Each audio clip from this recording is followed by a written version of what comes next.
Bem, pessoal, dando continuidade então à nossa disciplina de desenvolvimento web básico, hoje vamos ver sobre Ajax e consumo de web services, ok? O Ajax e consumo de web services e SPAs e frameworks, a gente também irá logo depois desta aula ver também sobre SPAs e frameworks, mas ele é uma sequência de aulas que a gente está fazendo com foco na linguagem de programação JavaScript. Então, a gente já viu anteriormente uma introdução ao JavaScript, onde a gente aprendeu os fundamentos da linguagem JavaScript. A gente viu o JavaScript, onde a gente aprendeu as bases da programação funcional e da orientação a objeto. E na última aula a gente viu sobre o DOM, que é o Document Object Model. E ficou acredito que tenha ficado claro para vocês na última aula, que o DOM, o Document Object Model, é um objeto que é formado na memória do computador, do navegador, né, para manter na memória os elementos HTML, o código HTML que a gente produz de uma forma renderizada para ser manipulado via JavaScript, tá? E quando você conhece o DOM, o próximo passo, então, é começar a pensar como é que eu posso manipular o DOM, que é o Document Object Model. Ora, aí a gente começa a usar as técnicas que são adequadas para esse tipo de processamento. E é por isso que a gente vai entender um pouquinho mais sobre o Ajax, ok? Bom, eu tenho que fazer inevitavelmente com vocês uma comparação entre a web tradicional e a web moderna. Então, o que muda, né, entre uma técnica e outra? E aqui eu tenho uma primeira visão de como funciona a web tradicional e como que ela foi construída, né? Então, desde os primórdios da web, basicamente, esta forma como eu estou apresentando para vocês aqui é como ela funciona. Então, tudo começa pelo navegador. Então, é o navegador que é responsável por dar o start no processo, né? Quando o navegador é acionado, ele manda uma requisição para o servidor web.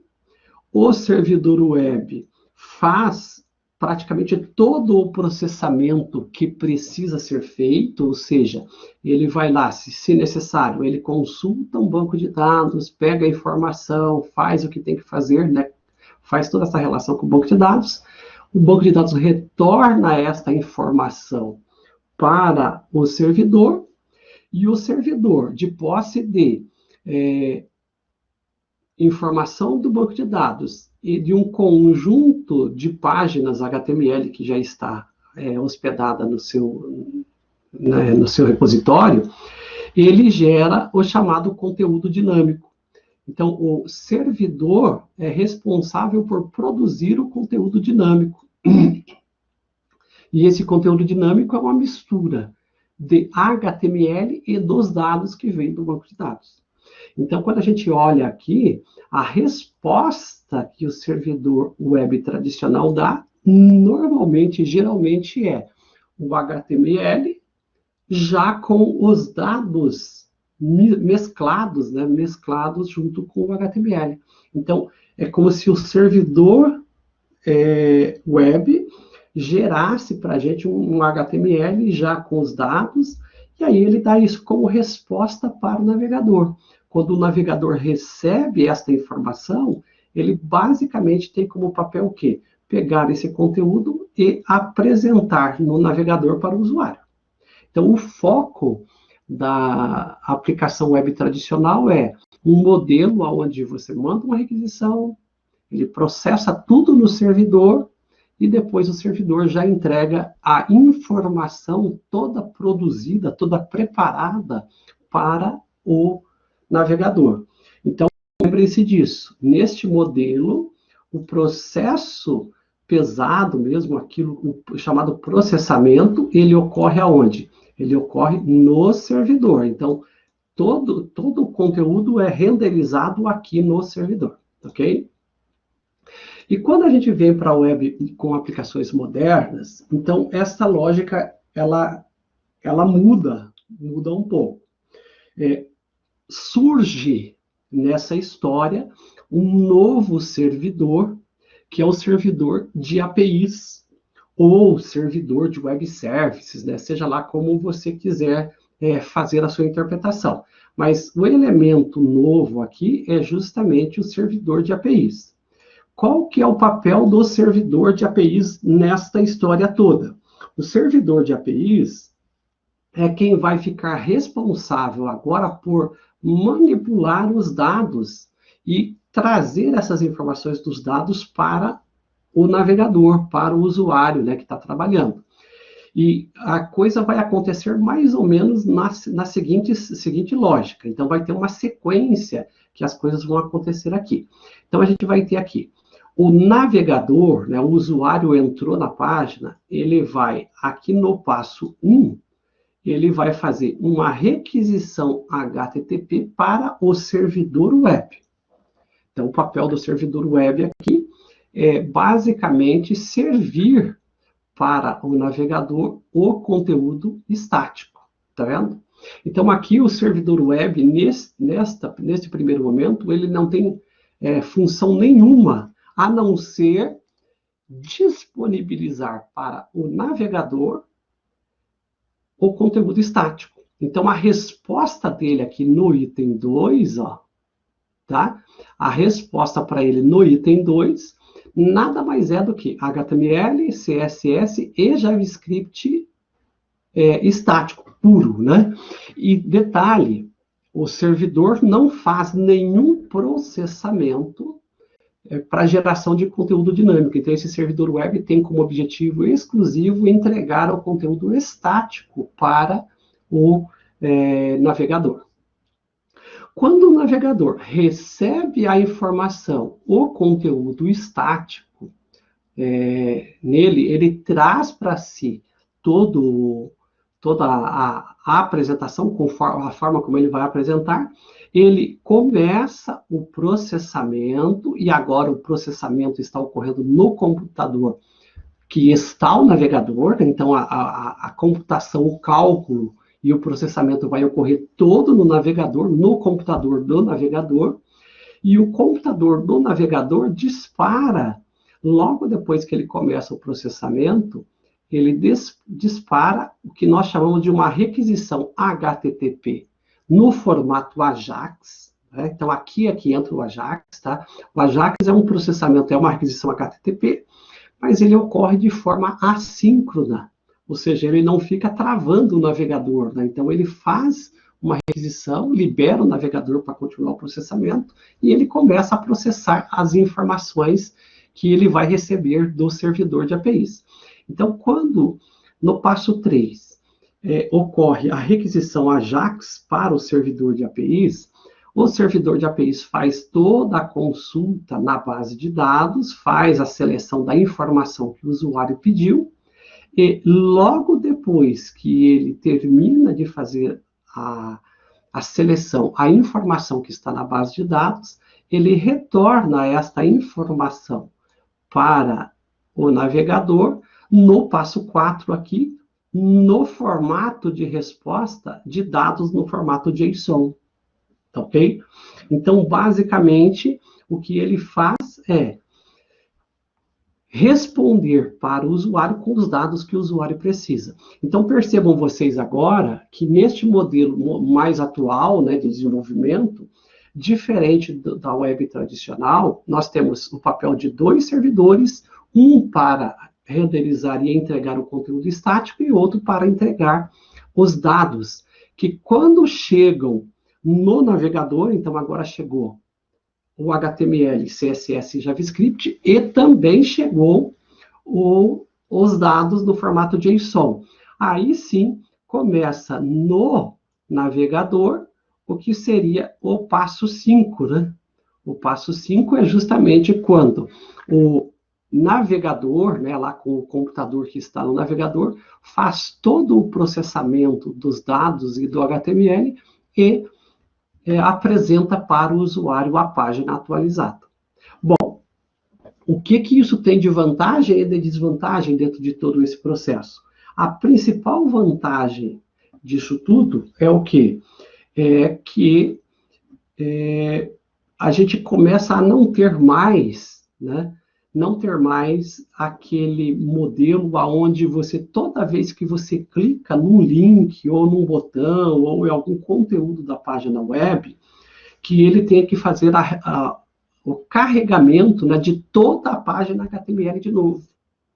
Então, primeiro, ele vai processar apenas partes da página e vai processar parcialmente. Então, ele não vai precisar toda vez trazer todo o conteúdo que está no servidor web, tá? Então, por exemplo, quando a gente faz no modelo web tradicional, toda vez que a gente faz uma requisição, vem o header, vem o footer, vem o body, vem toda a página completa no modelo web tradicional. Quando a gente faz o processamento no modelo web moderna, utilizando o Ajax, a gente basicamente busca, se a gente quiser, a gente pode criar o conteúdo do lado do navegador também, né? Não precisa necessariamente buscar, mas a gente normalmente cria somente o body da página, o corpo da página, e mescla ele com dados. Então, a quantidade de informação que trafega na rede é menor, parte do processamento ocorre no navegador, né? Então a gente não sobrecarrega o servidor web, nem o servidor de APIs com isso. Então, o processamento fica distribuído e a produção, né, o tráfego de informação na rede se torna menor, né? Isso, então é isso mesmo, Gustavo. O que vai acontecer aí, esse servidor de APIs que vocês viram aí, eu vou mostrar para vocês depois como levanta um servidor de APIs, né? É ele quem vai servir para a gente aí os dados que serão mesclados com o conteúdo estático que vem lá da nossa página web, tá vendo? Por isso eu coloquei lá um servidor web estático para vocês também. Então vocês têm 2 servidores ali, né? Esses aí são do meu projeto MyFood, né? Esses são do projeto MyFood. Inclusive, esses dados aí estão de acordo com este modelo aqui. Mas vocês vão pegar ele como exemplo para vocês pensarem como seria o de vocês, né? Como é que no projeto de vocês seria o modelo de dados para o projeto de vocês, tá bom? Então, ele serve de base aí para vocês poderem ir pensando nisso já, ok?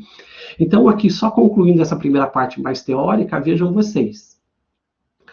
Aqui eu tenho um modelo de dados de informação, né, que precisa ser manipulada pelo MyFood, pelo site MyFood, para que ele consiga fazer toda a transação e deixar, né, o projeto funcionando. Então, ele precisa ali de um produto, que é o que vai ser vendido, né, normalmente, com seus dados. Então, ali estão mais ou menos os dados, tem mais além disso, né? Esse produto normalmente é de uma categoria, e o produto é o que vai ser vendido no pedido. Vai ser a hora que você for montar o pedido, você vai usar o produto para fazer o pedido. Só que esse pedido também terá um status, né? Se ele já está concluído, se ele está em andamento. E tem um cliente que vai fazer esse pedido, que também faz o pedido e está vinculado a uma loja, né? Então, aqui tem um conjunto de lojas que esse MyFood tem, então ele precisa saber em qual loja que vai sair esse pedido, né, essa entrega, tá certo? Então, isso aqui dá um exemplo para vocês, mas é um modelo de dados que a gente vai precisar colocar no servidor de APIs para voltar no formato JSON e ser renderizado na nossa página web, que a gente vai trabalhar na sequência, tá certo? Então, usem esta ideia do que eu estou apresentando para vocês como um modelo para que vocês possam, então, ir pensando, né, como é que você vai produzir aí o exemplo que vocês estão desenvolvendo, tá ok? Eu vou compartilhar a tela toda agora aqui para vocês, para começar a mostrar, então, esse modelo já onde ele está, como ele está, né, para vocês poderem, então, relacionar aí com o projeto de vocês, tá? Então, seguindo aquela lógica ali da abertura, nós temos aqui o servidor de APIs, que é o que vai disponibilizar os dados para nós vincularmos com a nossa página estática. E aqui o servidor web estático. Então, servidor de APIs, a gente vai construir ele ali, só para eu poder dar um exemplo para vocês. Vocês vejam que ele já tem aqui, ó, o modelo de dados, né? Aqui já tem as orientações de como rodá-lo, né? Você vai construir um modelo de dados, que é baseado naquele desenho que eu fiz com vocês, ó. Então, veja, esse aqui é um exemplo de pedidos. Logo depois do exemplo de pedidos, nós temos aqui, quer ver, ó? Deixa eu mostrar para vocês aqui o prato do dia, né? Na sequência eu vou mostrar para vocês como funciona esse prato do dia, o produtos, depois dos produtos que são vários, aqui 35 produtos. Nós temos os clientes, ó, aqui estão os clientes, né? E aqui, depois dos clientes, categorias, ó, como foram construídas as categorias, as lojas e os status, que compõem, então, a base de dados deste meu servidor de APIs. Nós já na sequência vamos construir esse servidor para vocês terem ideia de como que ele foi construído. Mas para todos os efeitos, o servidor que eu vou construir com vocês é exatamente esse que vocês estão vendo aqui. Então, quem quiser já pode baixá-lo, né, que já tem ele aí pronto para usar. Mas eu vou explicar para que vocês tenham a lógica, né, de como esse servidor foi criado. E depois, nós temos aqui o servidor web estático. O servidor web estático é o que vai justamente ter como papel servir o conteúdo estático da nossa aplicação. E o conteúdo estático inclui fragmentos, né, partes do HTML. Na sequência, a gente vai rodar esse servidor também, daí a gente vai ter uma ideia. As imagens que fazem parte, né, do nosso projeto também estão aqui. Então, é dele quem vem essa informação que vai ser renderizada. E é óbvio, pessoal, só para vocês, já ficar claro para vocês, todos esses dois projetos, o servidor Web API já é o final, já está tudo certo. O web estático é o que eu vou mexer, né, mais ou menos o que eu vou utilizar como base para eu poder dar a aula para vocês hoje. E aqui, ó, neste MyFood versão final, já está o projeto totalmente concluído. Então, quem quiser depois, né, baixar como exemplo para poder trabalhar, ó, veja que aqui dentro eu tenho o servidor web também e o servidor de APIs. Neste caso aqui, o servidor web já está totalmente construído neste modelo, né, de renderização de páginas do lado cliente. Então, para vocês se basearem aí, já tem um exemplo pronto, né, para vocês poderem tocar, tá? Só que eu vou trabalhar basicamente com o servidor web estático hoje para poder mostrar para vocês como foi que eu cheguei na versão final, né, para vocês terem uma ideia aí do processo, tá? E eu vou trabalhar hoje com vocês a aula 10. Só que quando você entra na aula 10 não tem nada ainda, porque eu vou praticamente produzir tudo que eu tiver aqui que trabalhar, eu vou trabalhar dentro da aula 10. É assim que eu terminar, eu subo ele no servidor, no Git para vocês, tá bom? Então, está aí as orientações de como serão trabalhados aí os nossos projetos, tá bom? Muito bem. Dito isso, vamos vir aqui para a nossa aula 10 e vamos começar a produção de nosso trabalho aqui, né? Então, deixe-me já abrir o code aqui para a gente poder se organizar. E aí, aqui a gente vai começar a construção do nosso projeto, tá? Deixa ele carregar. Muito bem. Ok, pessoal. Então, vamos lá. A primeira parte desse projeto que a gente está trabalhando a gente vai trabalhar justamente o servidor de APIs. Então, o servidor de APIs, eu vou criar aqui um folder, tá? SRV APIs, que é exatamente o que eu disponibilizei para vocês lá no GitHub, no GitLab, né? E aqui, neste espaço do servidor de APIs, eu vou começar a construção do nosso servidor de APIs. Veja, Isso não é um único modelo, tem vários modelos possíveis, mas eu vou criar esse modelo, que é um modelo muito rápido e prático para a gente poder fazer o teste da nossa aplicação de front-end. E o foco aqui não é construir um servidor de APIs completo, é muito mais criar um exemplo de servidor para vocês terem ideia de como é que eu chego, né, neste servidor que vai te permitir aí trabalhar com os dados, né, produzir os dados que você precisa, tá bom? Então, basicamente é assim, este servidor eu vou construir baseado aqui, ó, neste módulo, né, de servidor que é chamado JSON Server, tá? Ele está nesta URL, já vou passar para vocês, tá? Então, eu vou construir ele com base neste servidor e todos os passos, né, de como produzir e tudo mais estão aqui, ó, ponto de partida, várias coisas que vocês vão precisar. E eu já vou começar na sequência justamente com isso aqui, ó, install JSON Server. Então, basicamente, e criar um banco de dados, né? Então, olhando aqui, só para vocês terem uma ideia, nós vamos dar aqui npm init-y, npm init-y vai criar o package JSON, que é a base de todo o projeto Node. Então, sempre quando você for criar um projeto Node, você vai colocar npm, né? Não npm. npm init, vai dar um enter, e ele vai gerar para a gente o package JSON. Então, esse package JSON é a base do nosso projeto do servidor de APIs. E, na sequência, você vai fazer a instalação justamente do JSON Server. Então, esse comando está lá naquela página que eu mostrei para vocês, a npm install JSON Server. Ao fazer isso, ele vai alterar para a gente aqui, acrescentar, deixa ele instalar primeiro. Vamos lá.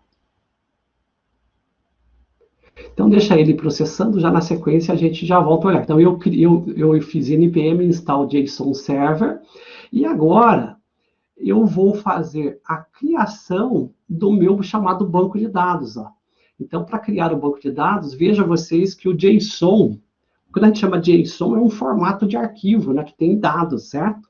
Então, um objeto JSON sempre começa com as chaves aqui, ó. Tá vendo? Começa com a chave e termina com a chave. Então, isso aqui é um objeto de banco de dados, tá? Aqui, com aspas duplas, quando a gente coloca post aqui, basicamente nós estamos dizendo que nós queremos, depois dos dois pontos, dizer que tipo de objeto teremos. Neste caso, esses colchetes indicam justamente um array, né? Um vetor de objetos. Então, um vetor de objetos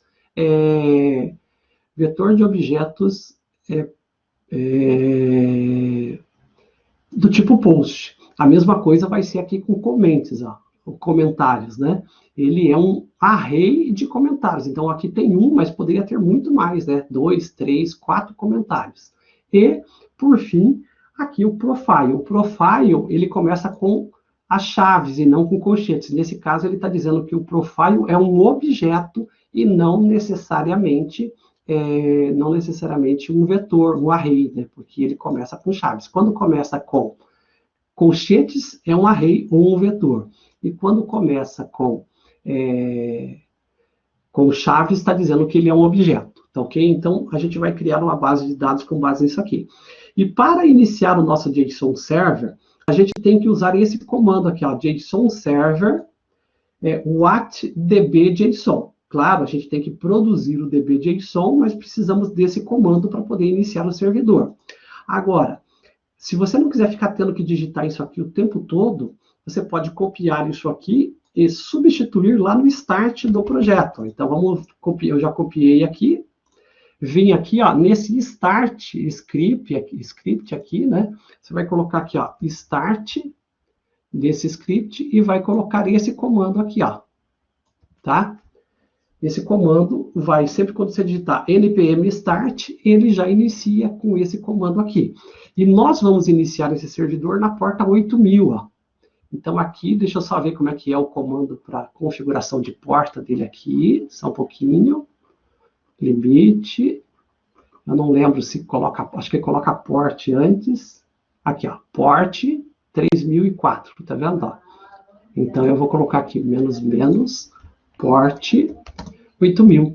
Então, com isso aqui, quando eu for iniciar o meu servidor JSON server, eu só digito npm start, que é esse nome do script que eu dei, só que eu preciso ter aqui o meu banco de dados DB-JSON. E para gerar o DB-JSON, dentro do servidor de APIs, nós vamos criar um novo arquivo chamado Divine DB-JSON. Tá? Então, esse é o modelo de dados que você precisa criar. Em relação à sua pergunta, Gustavo, sim, eu normalmente não tenho usado o "-g", mas o "-g" diz que ele é global. Então, se você quiser instalar ele, eu estou instalando somente para o projeto, né? Mas se você quiser instalar ele na sua máquina, você pode colocar "-g", que daí ele instala já na máquina, fica disponível para outros projetos, tá bom? É possível, sim. Então, pessoal, agora eu vou começar a construir uma base de dados aqui. Ó. Quando eu vou construir uma base de dados no JSON Server, basta que eu comece aqui, então, com essas chaves que vão dizer que isso é um objeto JSON que vai servir, né, ser entregue lá. Dentro desse objeto, eu posso começar a criar o que eu quiser aqui. Então, sou eu que escolho o que eu quero criar, tá? Então, eu poderia colocar aqui, ó, primeiro, eu quero criar aqui uma pessoa. Então, eu vou colocar aqui pessoas, né? Que é justamente o que a minha base vai servir. Se são pessoas, tá? Eu vou colocar essas pessoas dentro de colchetes. Ao colocar dentro de colchetes, eu já começo a criar aqui como será, então, esse vetor, né, esse array de pessoas. Dentro desse colchetes, eu posso criar aqui os objetos que eu quero. No caso, eu quero as pessoas com um determinado ID. Aqui tem que ser sempre aspas duplas, tá, pessoal? Isso aqui é um JSON. JSON é sempre com aspas duplas. E aí o ID dele vai ser 1. Eu já dei aqui uma identificação para essa pessoa. E essa pessoa terá um nome, tá? E o nome dela será Maria, por exemplo. Então, veja que eu basicamente criei aqui um array de pessoas, e dentro desse array de pessoas eu tenho uma pessoa cujo ID é 1 e o nome Maria. Eu poderia criar aqui um outro objeto dentro do array. Ó. Então, outro objeto com o ID 2, tá? E o nome Pedro. Então, veja que eu estou definindo aqui, eu criei neste meu objeto, nesse meu vetor pessoa, eu criei aqui o meu banco de dados de pessoa, tá certo? E aí eu posso colocar aqui, se eu quisesse colocar um único objeto, eu poderia fazer assim, ó. Poderia fazer assim, banco, né? O nome do banco, tá? Esse banco, ele vai ser um objeto, tá? Cujo ID vai ser 1, tá? E aqui nós vamos colocar aqui, vírgula, o nome do banco, tá vendo? O nome vai ser aqui cadastro, tá? Eu só estou fazendo como exemplo. E aí coloco uma vírgula aqui para encerrar. Veja então a diferença dos dois. Banco aqui é um único objeto e pessoas aqui é um vetor, um array de objetos, né? Então isso aqui mostra para vocês o que é possível fazer dentro desse processamento. Se eu quisesse dentro de pessoas criar um array, dentro do array eu posso fazer também. Então, se eu quisesse criar aqui, ó, vamos pegar aqui, né, para cada pessoa que tem um ID aqui, ó, cada pessoa tem um ID. Então, vamos quebrar isso aqui diferente. Vamos quebrar assim, tá?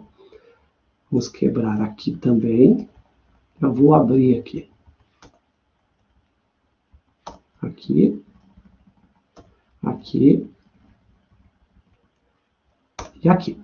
Então, se aqui eu quiser, por exemplo, eu tenho várias pessoas, e cada pessoa pode ter um endereço, por exemplo. Então, eu poderia colocar dentro da pessoa aqui, um campo chamado endereço, tá? E dentro desse endereço, criar um objeto. Então, eu tenho dentro do objeto pessoa, um objeto endereço. Aí, o endereço da pessoa teria, né? Aqui, um ID também, que pode ser o endereço 1, por exemplo, dessa pessoa, que pode vir de um outro registro de endereços, tá? E aqui teria, por exemplo, a rua, né? A rua X, tá? E o número da residência. O número seria o número 100, por exemplo. Então, veja que eu criei dentro do array de pessoas, criei um objeto pessoas e dentro da pessoa criei um endereço, né? A mesma coisa eu poderia fazer aqui, ó, no Pedro. Aí colocar aqui também o endereço do Pedro. Então, é a rua Y, número 91, por exemplo. E lá na base de endereços, esse endereço seria o ID2, por exemplo. Então, vejam vocês que rapidamente eu criei um modelo. Esse é um modelo que eu estou imaginando, aqui esse modelo não existe, né? Mas você poderia, antes de tudo, sentar, pensar no modelo de dados que a sua aplicação consome, e aí vir aqui e desenhar esse modelo de dados que você está trabalhando, tá certo? Então, aqui você já tem um banco de dados estruturado, né? Aí, pessoal, dado que você já tem o banco de dados, você poderia, então, lá no terminal, considerando que você já configurou tudo aqui, né, deixou tudo pronto, você poderia vir aqui e dar aqui, ó, npm start, né? npm start. Quando você faz isso, o que ele vai fazer? Olha que interessante. Ele vai ler o arquivo JSON que eu acabei de criar e já vai disponibilizar aqui a URL do meu servidor de APIs. Ó. Então, o seu servidor de APIs está rodando neste endereço aqui. Eu vou segurar o Ctrl pressionado e vou clicar nele, ó. Cliquei. Ele já vai abrir para mim aqui, ó. Ó. Ele já trouxe aqui o servidor para mim, na porta 8000. Então, ele está dizendo, parabéns, você está rodando o JSON Server e você tem as seguintes APIs. Você tem a API Banco e você tem a API Pessoas. Quando eu clico na API Bancos, olha o que ele retorna para mim. O nome do banco, ó. Nesta URL, ele já retorna o banco cadastrado lá para mim, né? E se eu voltar aqui e clicar no Pessoas, olha o que ele retorna para mim no /pessoas. Ele retorna a primeira pessoa, que é a Maria, e o seu endereço. A segunda pessoa, que é o Pedro, e seu endereço. Ok? Então, isso aqui mostra para vocês como é simples utilizar o JSON Server, né? Principalmente para vocês poderem fazer o modelo de trabalho de vocês. Agora, o mais interessante disso tudo é isso aqui. Quando você usa o JSON Server, você pode utilizá-lo para fazer vários tipos de requisição HTTP que a gente chama, ó, métodos HTTP. E o que esses métodos HTTP querem dizer, pessoal? Quer dizer o seguinte, cada vez que você for se comunicar do seu navegador com o seu servidor, você tem que decidir qual método de requisição que você vai fazer. Se é o método GET, se é o método POST, se é PUT, PET, DELETE, OPTIONS e tem mais alguns. Então, você vai escolher qual tipo de requisição você vai fazer. Tá certo? Então, se eu pegar essa aqui, se eu copiar esse link, vier aqui e colar aqui no meu navegador, e der um Enter agora, o que eu estou fazendo neste momento? Que tipo de requisição eu estou fazendo? Alguém tem ideia? Se eu der um Enter aqui agora, dei um Enter, ele foi lá, buscou a informação. Que tipo de requisição que eu acabei de fazer aqui agora? Aí lá o Clayton já nos informou. Foi uma requisição do tipo GET. Tá vendo? Pessoal, sempre que vocês fizerem alguma requisição no navegador. Através dessa caixinha de requisições de URL, o tipo de requisição que a gente faz é o tipo de requisição GET, tá? Que tem como objetivo obter, né, trazer ou buscar dados do servidor, tá certo? Agora, não é sempre que você vai usar o método GET. Em vários momentos você vai precisar usar o método POST, PUT ou DELETE, por exemplo. Então, quando trabalhando com APIs, normalmente a gente utiliza GET, POST, PUT e DELETE. E aí o navegador, por si, ele não tem ferramentas para que você possa fazer requisições do tipo POST, PUT ou DELETE. Quando programando um formulário, por exemplo, você tem como dizer qual método que você quer usar quando fazendo o HTML. Mas aqui você não tem como fazer a requisição diretamente, né? Dizer para o navegador que ele faça esse tipo de requisição, tá bom? Este servidor que eu vou usar aqui com vocês, né? Ele foi construído para rodar a base de dados do projeto MyFood. Então eu vou sair lá fora, vou localizar agora a minha base de dados, eu já tenho ele aqui dentro de MyFood, eu vou pegar, esse DB.json é o que eu vou usar lá, está lá no servidor, tá? Vou vir aqui na aula 10, servidor de APIs, e vou substituir esse banco pelo banco que eu já tenho. Substituindo, voltei para dentro da ferramenta. Quando eu olho esse DB aqui, ó, esse DB é bem mais completo, né? Porque ele tem o quê? Ele tem tudo que a minha aplicação MyFood precisa para funcionar, tá bom? Então, aqui está. Vou abrir o servidor, só dar uma olhadinha nele. Abrir um terminal. npm start. Muito bem. Ó, o servidor rodando na porta 8000. Veja que ele tem várias APIs, vários serviços, né? Vamos abri-lo para a gente ver. Ó, este aqui agora já é o servidor JSON do projeto MyFood. Então, ele tem os pedidos. Vou abrir tudo numa nova guia aqui para a gente ver todos eles. Ó. Tá? Cliente logado, clientes, categorias, lojas e status. Então, quando eu olho aqui, então os pedidos, ó, URL, pedidos, aqui estão todos os pedidos que foram registrados dentro da base. Quando eu venho em prato do dia, o prato do dia é aquele que aparece na home, ó, então aqui estão os dados dele, na sequência a gente vai ver como utilizá-lo. Depois eu tenho todos os produtos, é um array, ó, com todos os produtos do meu projeto. Tenho aqui o cliente logado, isso que serve principalmente na hora de fechar o pedido, para eu saber para qual cliente que vai ser gerado o pedido, né? Eu vou mostrar para vocês depois.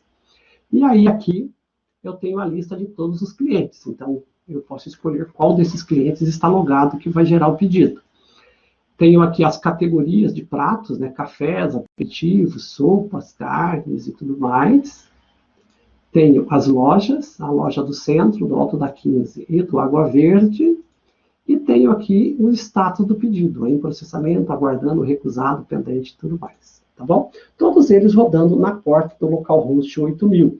Então, o localhost 8000 agora é a URL de referência sempre quando eu for consumir algum destes serviços que o JSON Server oferece. Para quem quiser aprender mais sobre o JSON Server, vem aí na página, né? Já passei a página para vocês, vem aí, olha os modelos, os exemplos que ele faz, né? E ele tem toda a explicação de como que você pode fazer requisições, como é que você pode fazer filtros, né? E tudo mais disponível na página, tá bom? Muito bem, então a gente já viu sobre o servidor de APIs, ele já está pronto. Agora nós vamos ver o servidor web estático, tá?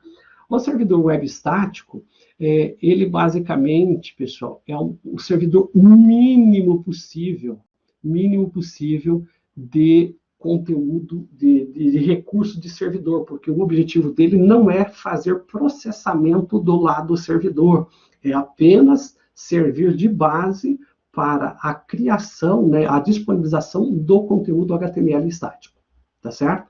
Então, a ideia dele é justamente que você tenha o conteúdo disponível apenas para efeito de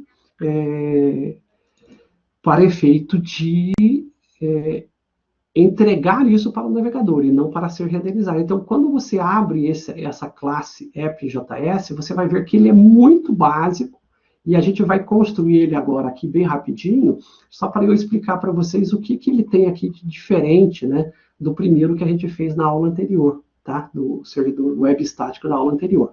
A gente já vai construí-lo, então vai ficar fácil aí para vocês entenderem o que ele oferece de recursos, tá bom? Então, vamos voltar aqui para a nossa página, para o nosso desenvolvimento. Dentro de servidor, dentro do nosso Visual Studio Code, nós vamos criar uma outra pasta aqui, que é o servidor web. Tá? O servidor web vai se comunicar depois com... Esse vai ser estático no primeiro momento, depois vai se transformar num modelo mais adaptado, né, ao modelo de páginas do servidor para a renderização dinâmica do lado do navegador.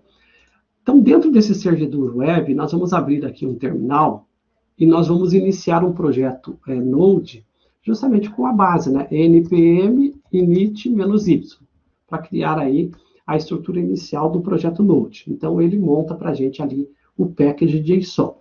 O que nós vamos precisar de recursos neste servidor web? Nós basicamente vamos precisar do Express, que é o servidor base, então npm install express, né? Então, vamos por aqui, npm install express. É ele que vai ser a ferramenta que vai nos ajudar, então, a servir páginas da forma estática. E nós vamos instalar aqui, pessoal, uma outra ferramenta. Esse comando eu vou já colocar aqui no chat para vocês também, para não ficar dúvida depois. Só um pouquinho. Aqui. npm install, a gente já aprendeu isso antes, mas eu estou repetindo aqui o comando, tá? E o próximo que a gente vai fazer aqui, e a gente vai precisar, é esse comando chamado npm install multer. O multer, pessoal, vai ser uma ferramentinha só que a gente vai configurar no servidor para quê? Para ele fazer o processamento de upload. Quando você faz upload de uma foto, por exemplo, na página, é esta ferramenta que vai se encarregar de fazer a gravação, né, ou a geração desse arquivo no lado do servidor estático, tá? Então, essa ferramenta vai servir para isso. Então, tá aí.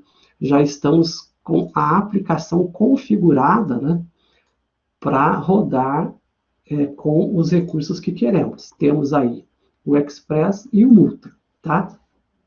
E aí, naturalmente, o próximo passo é criar aqui dentro do servidor web o nosso primeiro arquivo, que é o nosso app.js, que vai servir de base para rodar, então, esse servidor do lado, levantar o servidor, né, do conteúdo estático. Então, bem rapidinho aqui, não vou gastar muito tempo, vou praticamente transcrever aquilo que a gente já tem lá no servidor web estático do GitLab, mas para eu fazer alguns comentários em pontos específicos com vocês. Então, o primeiro que a gente precisa é o próprio servidor Express, tá? Então, vamos deixá-lo aqui já configurado, Express, ok? Já está disponível. Já vamos criar o app que vai ser executado aqui para levantar o servidor, que é justamente o Express, e a porta que vai ser utilizada para disponibilizar o servidor estático. Então, veja só, primeiro, comparado com o servidor de APIs, o servidor de APIs está rodando na porta 8000. O servidor web estático vai rodar na porta 3000. E aí, a função principal dele é servir para a gente o nosso conteúdo estático, que a gente vai colocar numa pasta chamada www. Tá vendo? Então, nós vamos criar uma outra pasta aqui dentro do servidor web, que é onde a gente vai colocar o conteúdo estático. Então, aqui, new folder, www. Aqui vai ficar o nosso conteúdo estático, e é isso que ele vai servir para a gente. Então, basicamente, pessoal, o que eu preciso do servidor web é que ele faça isso. Ele não vai fazer nenhum outro processamento, além disso, do ponto de vista do HTML. Agora, como eu quero fazer o upload, aí eu vou precisar também configurar o Mutter, né, e subir esse servidor com o Mutter. Então, eu vou colocar aqui, ó, os recursos de upload que serão necessários para fazer o upload de arquivo. E aí, vamos criar aqui, trazer o Mutter primeiro, que a gente vai precisar, require Mutter, ok? Vamos definir aonde será feito o armazenamento no disco, porque aí é que a gente precisa agora dele, né? Então, a gente vai ter aqui Mutter.disk storage, é ele que vai se encarregar de gravar para a gente no disco a informação, ok? Disk storage, e aí no disk storage a gente diz o destino, né? Uma função que vai receber o request, vai receber o arquivo e vai ter um callback, uma função de callback, que vai definir o destino para a gente. Então, a função de callback vai receber esses dois parâmetros.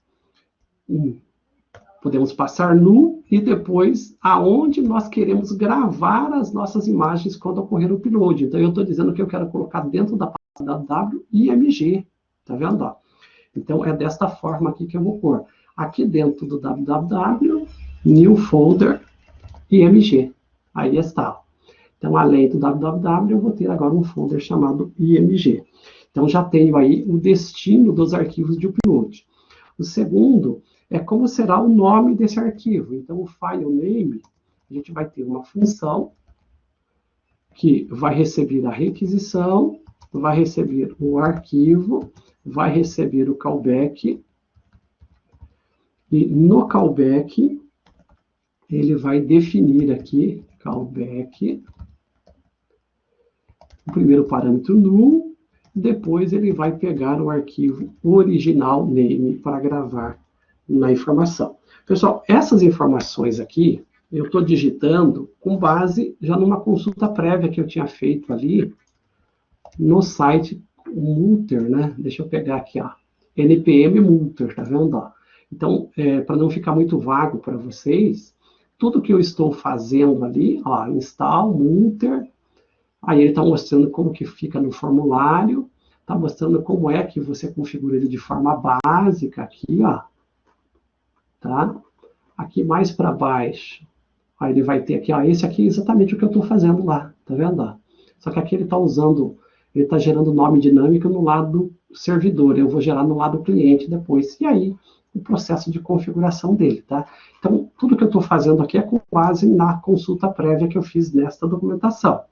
E aí, para finalizar aqui, eu vou criar um upload. O upload vai pegar o Mutter e vai configurar, então, no Mutter, o storage para esse storage que eu criei. Então, está pronto ali. E agora sim, agora vamos subir a nossa aplicação, post. Sempre quando vier um post, a gente vai mandar, se a gente tiver que mandar uma imagem, a gente vai mandar uma imagem para este folder chamado upload. Upload.single.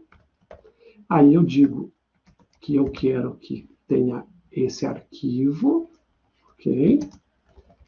E uma requisição e resposta, utilizando aqui uma arrow function.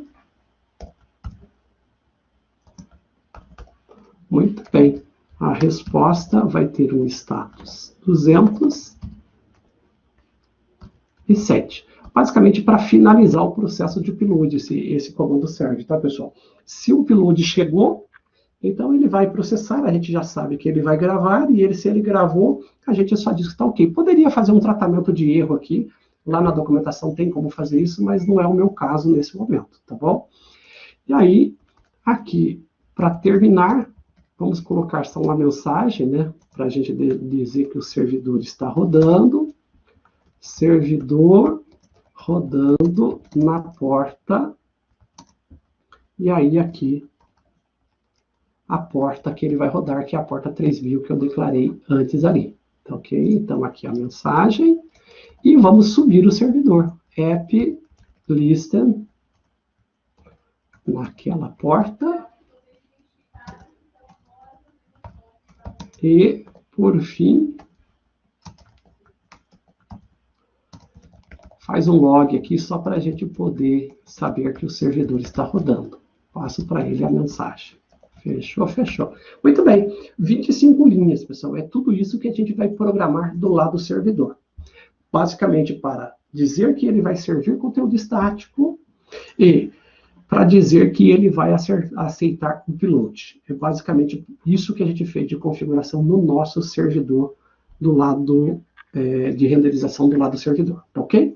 Feito isso, basicamente o que eu preciso? Eu preciso colocar o conteúdo HTML que eu vou servir aqui. Posso vir aqui criar um novo arquivo index, e aí ele já vai servir. Mas, claro, eu já deixei tudo pré-configurado do meu projeto MyFood para eu ter aqui o conteúdo que eu vou colocar dentro dessas páginas, tá? Que vai ser servido aqui. E aí, deixa eu já pegar esse conteúdo aqui para a gente poder colocar na pasta, tá? Vocês vão pegar lá do site de vocês o que vocês já construíram, né, de forma estática, para vocês poderem, então, trabalhar aqui. Ó. Veja que no meu caso aqui, são vários HTMLs agora. JavaScript, IMG, enfim, tem vários conteúdos. Quando eu volto aqui para o servidor, vejo vários arquivos HTML. Agora vamos subir esse servidor e dar uma olhada nesse site estático primeiro para a gente ver. Então, rodando ele, deixa eu criar aqui uma nova aba aqui, abrir um outro terminal, e aí, para rodar no npm start. Tá? Aqui eu não alterei o package JSON aqui, eu tenho que colocar start aqui, e já vou configurar ele, pessoal, para iniciar essa aplicação usando o Nodemon, né? Eu acho que eu já tenho ele instalado na máquina, o Daemon, app.js. Vamos ver se ele starta para mim ali. Então, npm start. Vamos lá. Nananã. Ah, ficou errado ali minha mensagem. Deixa eu finalizar aqui. Aqui ficou MSG.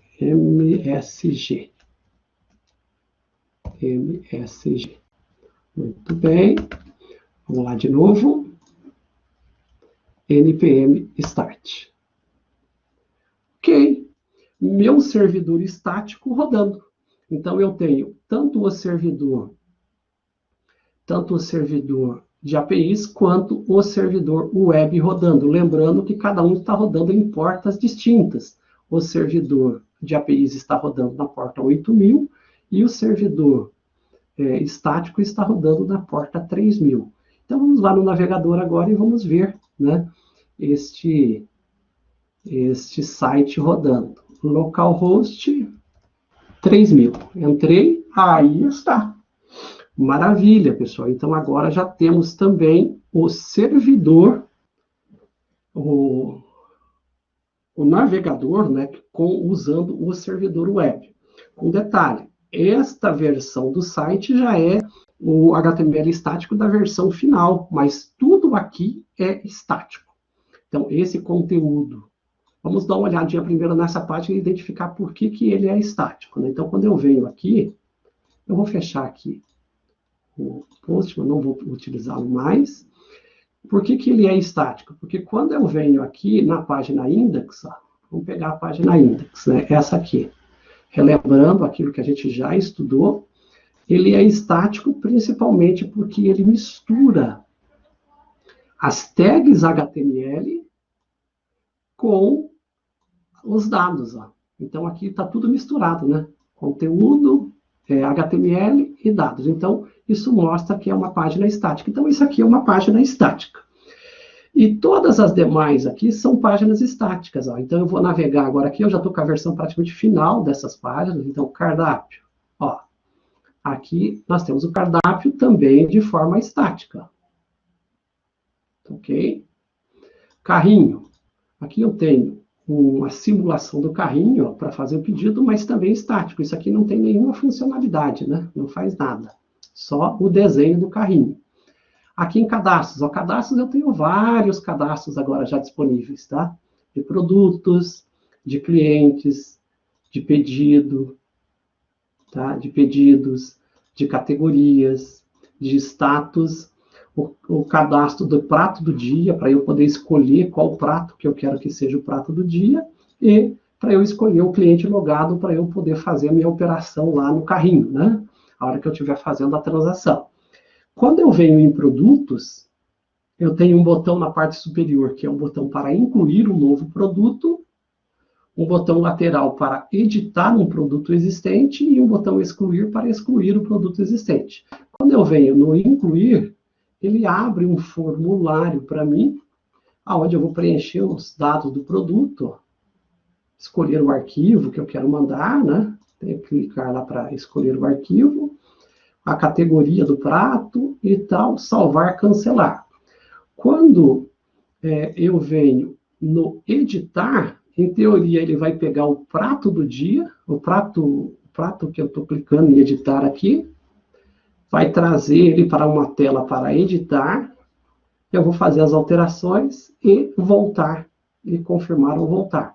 E quando eu clicar em excluir, ele traz eu para uma tela que diz que me pergunta se eu tenho certeza, vem aqui, coloca o botão confirmar em vermelho para dizer que, olha, eu tenho certeza que eu quero excluir. Esse aqui, os conteúdos ficam bloqueados, você não altera nada, tá vendo? Porque o objetivo é só exclusão. Então, você tem todo um conjunto do processo de cadastro. Este projeto aqui, pessoal, dos cadastros que eu mostrei para vocês aqui, o foco dele é principalmente realizar o que nós chamamos de operação CRUD, né? Operação CRUD. Então, é com base no CRUD que a gente cadastra dados. Quando eu venho, por exemplo, em pedidos, ó, pedidos não tem incluir, tá vendo? Ó? Ele só tem detalhes e editar. Por quê? Porque eu não cadastro um pedido aqui, né? Pedido não é cadastro. Pedido é transação. O pedido ocorre quando o cliente seleciona vários itens aqui do cardápio ou da home, e aí ele vem aqui para o carrinho, vem um cliente selecionado, os dados, e ele confirma o pedido. Aí, quando ele confirma o pedido, ele gera o cadastro do pedido. Então, o pedido aqui é uma transação e não um CRUD. Então, ok? Porque depende dessa interação do cliente. Mas olhando isso aqui, pessoal, eu vou voltar aqui para a página de cardápio inicialmente. Quando você olha isso aqui, se eu for olhar lá o cardápio HTML, quando eu abro ele, vamos abrir aqui, ó, cardápio HTML. Vejam vocês que ele é um arquivo razoavelmente extenso, ó, com 295 linhas, e para cada item do cardápio, ele cria aqui essa div, ó, card prato, né, a sobremesa, os dados, tudo de forma estática. Então, este é um modelo de conteúdo estático. É claro que a gente não vai querer que o servidor estático fique servindo este tipo de conteúdo para o navegador, porque não faz sentido, né? Ele vai mandar um conteúdo estático, um HTML bem mais simples, e a gente já vai descobrir isso depois, a hora que a gente fizer a segunda parte dessa aula. Mas, basicamente, o que ele vai mandar uma referência desse quadro e o navegador vai gerar todo esse conteúdo de forma dinâmica, tá certo? E como que o navegador vai fazer isso? Ele vai usar JavaScript para fazer toda essa renderização. Então, a gente vai aprender a criar, né, essa forma de renderização para poder apresentar o conteúdo no navegador. Agora, o que é importante, o que vai mudar quando você sair do servidor estático, que está só servindo conteúdo estático, para o servidor de conteúdo estático utilizando o Ajax? Aí, você vai chegar na última versão a gente já vai visualizá-la também, a versão final do MyFood, você vai perceber, por exemplo, assim, ó, aqui quando eu quero ir para a home, eu estou aqui na home. A home é o index HTML. Então, eu fiz a requisição para o servidor, ele me retornou toda a página index, me mandou todo o conteúdo. Quando eu clico no cardápio, veja que ele vai requisitar, você olha lá embaixo aqui da página, bem aqui no rodapé, você vê que ele vai requisitar o HTML chamado cardápio HTML.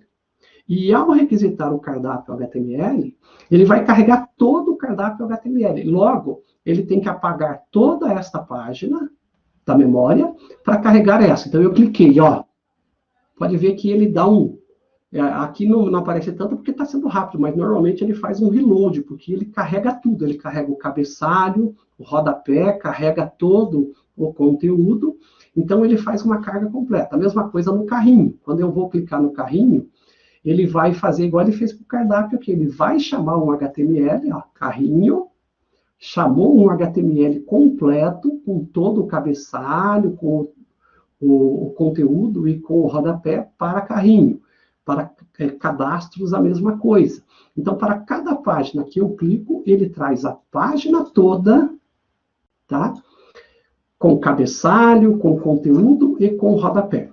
Isso é uma característica do conteúdo estático, principalmente quando a gente pensando na web tradicional. A web tradicional sempre vai processar desse jeito. A gente viu na parte mais teórica do início da aula.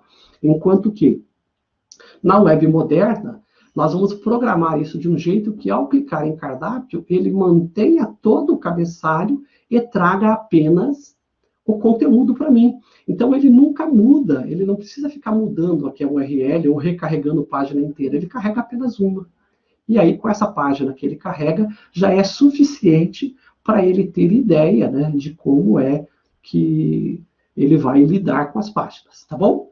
Então, esse aqui é o nosso site estático, na sequência a gente vai mexer com ele. Eu vou fechar essas guias aqui. Essa aqui, pessoal, eu vou voltar agora aqui no GitLab, só para comentar com vocês. Aqui, ó, vocês têm o projeto MyFood, a versão final.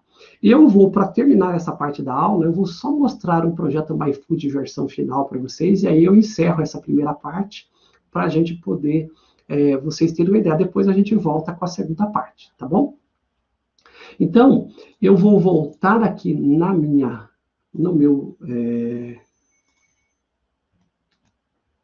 no meu editor, eu vou interromper esse servidor aqui por enquanto, porque eu vou subir o site completo, tá? Que já está lá no site, que está lá no GitLab, é esse MyFood aqui, ó, tá? Quando vocês baixarem ele, vocês vão ver. Então, esse servidor web já é o que está lá, a versão final. Eu vou rodá-lo, né? Ele já vai subir para a gente agora na porta 3000, a versão final. E essa versão final, depois vocês vão ter tempo para dar uma olhada, vocês vão ver que ele só tem o index, ele só tem fragmentos de HTML, tá? Então, depois vocês podem testar para vocês verem, tá? Mas deixa eu mostrar aqui direto para vocês. Então, agora eu vou dar localhost 3000, carreguei, aqui está. Aqui já está rodando, pessoal, a versão final do MyFood, né? A versão final, ele já está totalmente funcional. Assim, claro, não tem login, essa parte toda que a gente ainda precisa implementar, mas assim, da parte de cadastro e de processo transacional, ele já está pronto, tá? Então, quando eu venho aqui, ó, eu estou na home, eu venho para cardápio, vejam vocês que lá embaixo ele já nem coloca uma URL, ó. Observe que ele só está dizendo que é localhost 3000. E se eu clicar em cardápio, ó, olha o que acontece, ele carrega o cardápio. Então, ele carregou todo o cardápio para mim. Quando eu clico em carrinho, ó, ele trouxe o carrinho para mim. Quando eu clico em cadastros, traz cadastros para mim. Só que se vocês olharem, em momento algum, ele alterou o URL aqui em cima.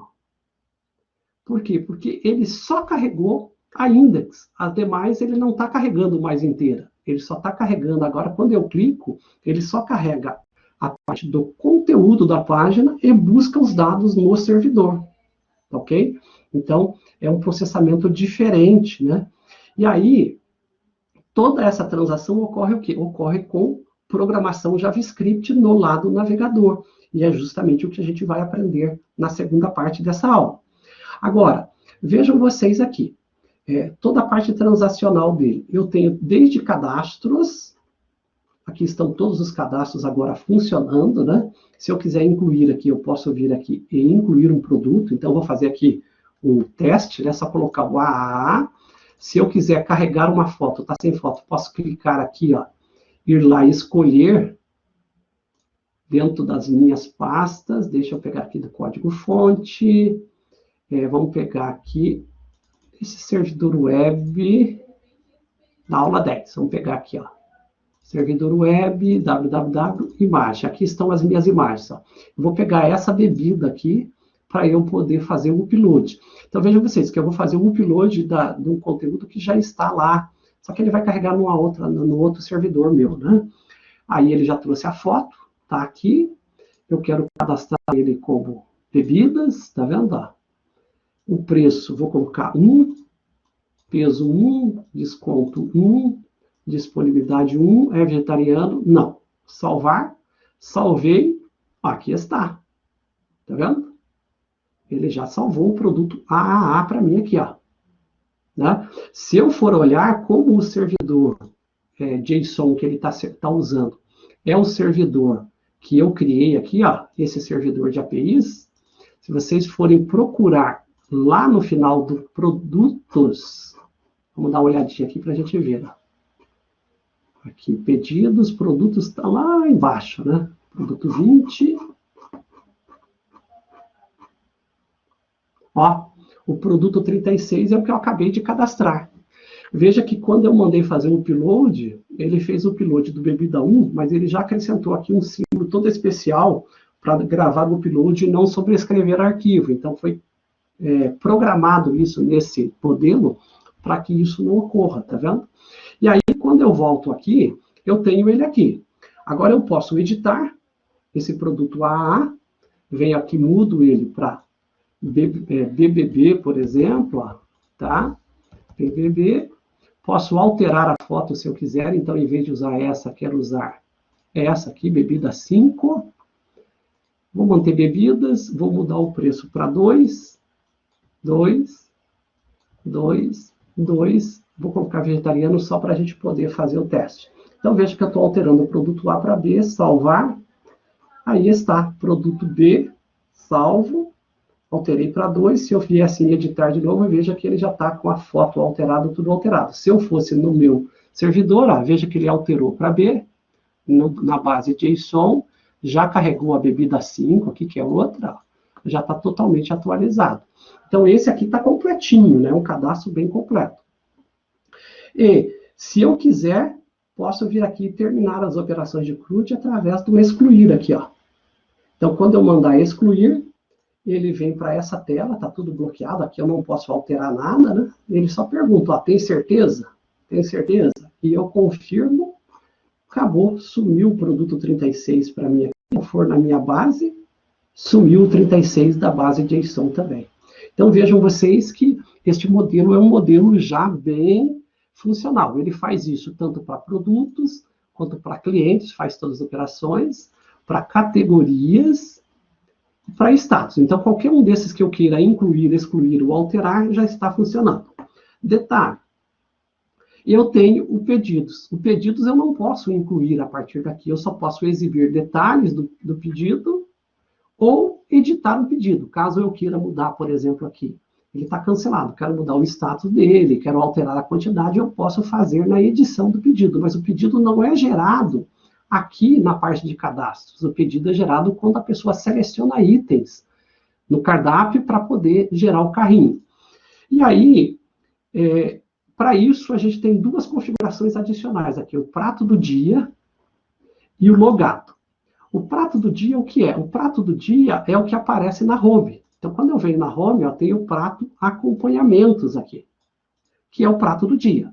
Quando eu vou em cadastros, o prato do dia que está aqui é o acompanhamentos. Mas eu posso selecionar outro prato aqui, posso selecionar o prato de queijo, por exemplo. Ó. Selecionei o prato de queijo.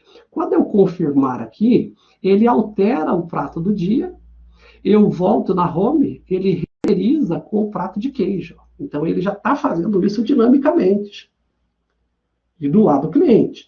Quando eu venho aqui no logado, o usuário que está, considerando que ele tivesse feito login, porque eu não fiz a parte de login, mas o cliente logado é o Adam aqui. Eu poderia selecionar outro. Vamos pegar aqui o Michel.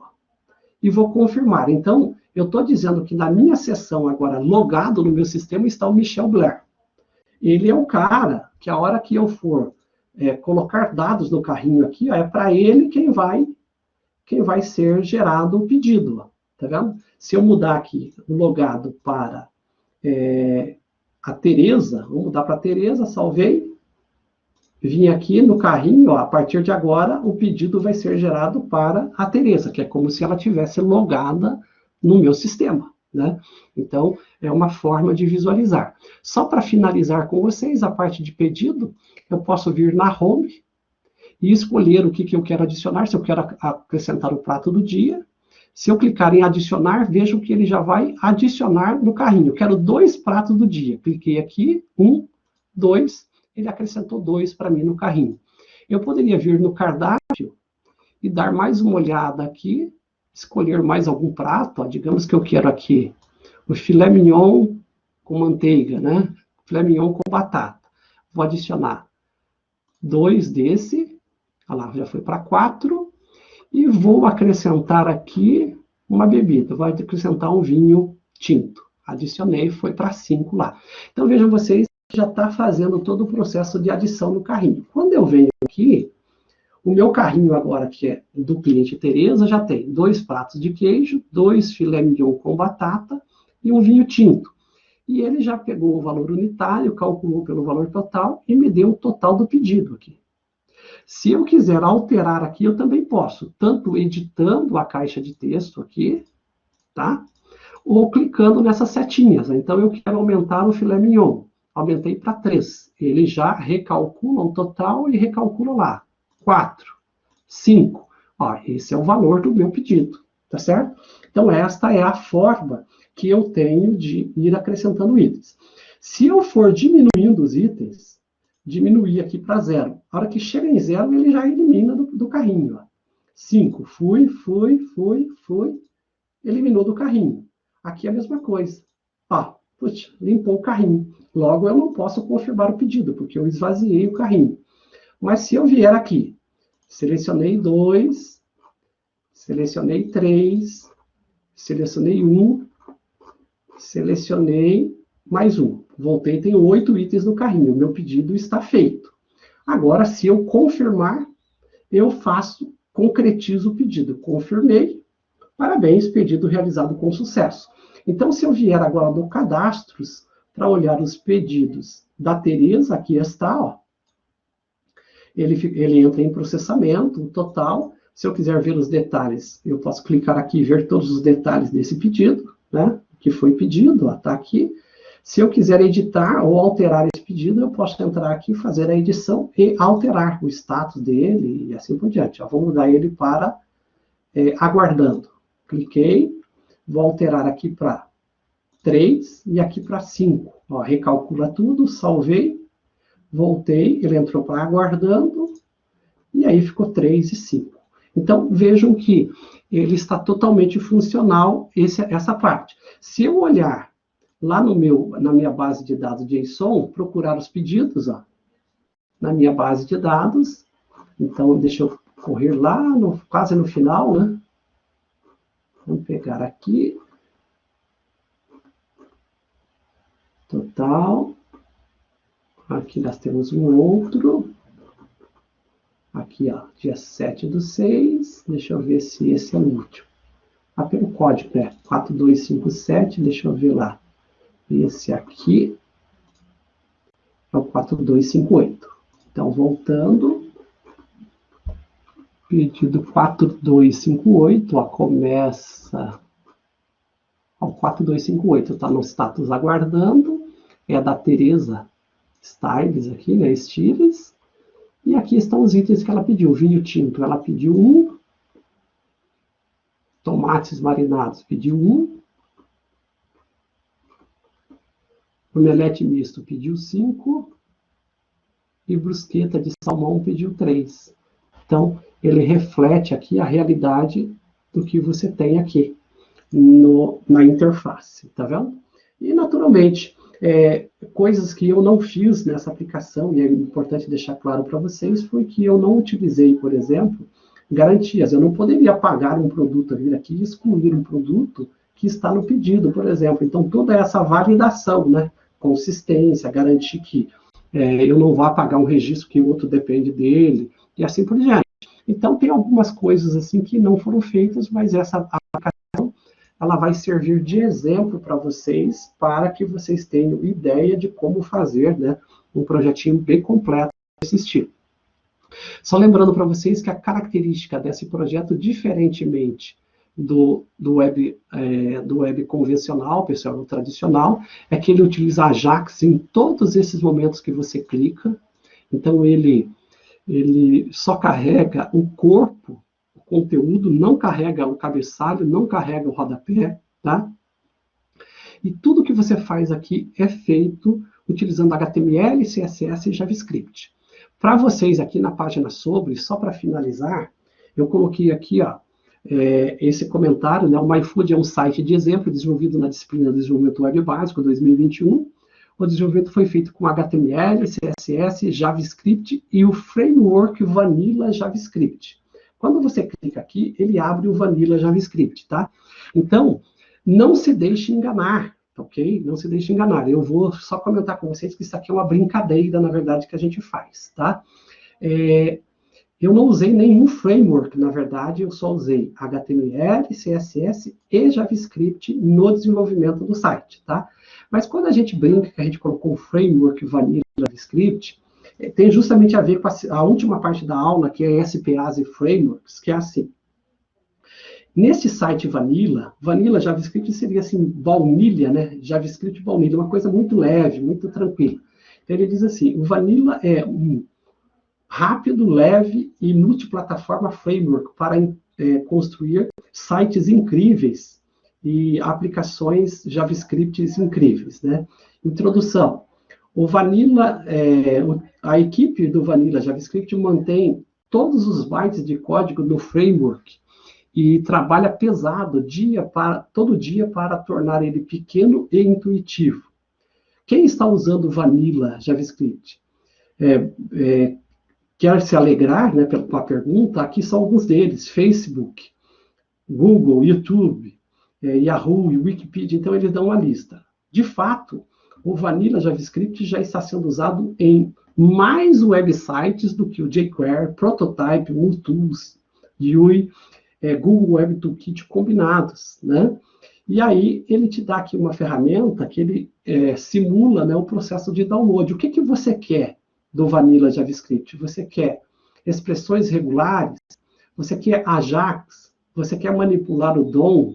Você quer funções de primeira classe? Você vai marcando tudo o que você quer para você poder baixar os recursos que você quer dele.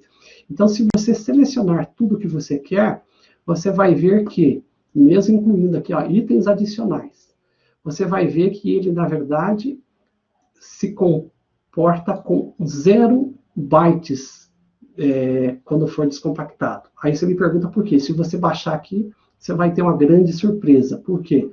Porque, na verdade, a ideia do Vanilla JavaScript é justamente brigar com essa ideia de que você tem que usar framework para tudo. Tá? Então, assim, ele faz uma comparação. O Vanilla JavaScript que ele está falando aqui, na verdade, pessoal, é o JavaScript puro. Então, é uma brincadeira, tá? Não existe esse Vanilla JavaScript, é o JavaScript puro. Então, utilizando o JavaScript puro hoje, você vai ser muito mais eficiente do que usando Dojo, Prototype, XJS, jQuery e tudo mais, até pela capacidade de processamento do JavaScript puro. Porque hoje ele tem muito mais desempenho do que qualquer framework. Só que você tem que aprender a utilizá-lo. E no passado houve uma distribuição muito forte, né? uma propagação muito forte de frameworks. Então, hoje, a gente tem um movimento que tenta trabalhar com essa ideia, né, de como você trabalhar com o JavaScript puro, sem necessariamente ter que depender de framework. Frameworks, tá bom? Então, quando vocês olharem esse projeto e verem Vanilla JavaScript, lembre-se, a ideia aqui é muito mais utilizar o JavaScript, HTML, CSS e JavaScript puro, do que utilizar frameworks. Não que não se deva utilizar frameworks, e a gente vai ver isso na última parte da nossa aula de hoje, tá bom? Então, basicamente é isso. Eu vou interromper essa gravação por aqui e nós vamos fazer um intervalinho aí de 10 minutinhos e na sequência a gente volta para a outra parte. Tudo bem?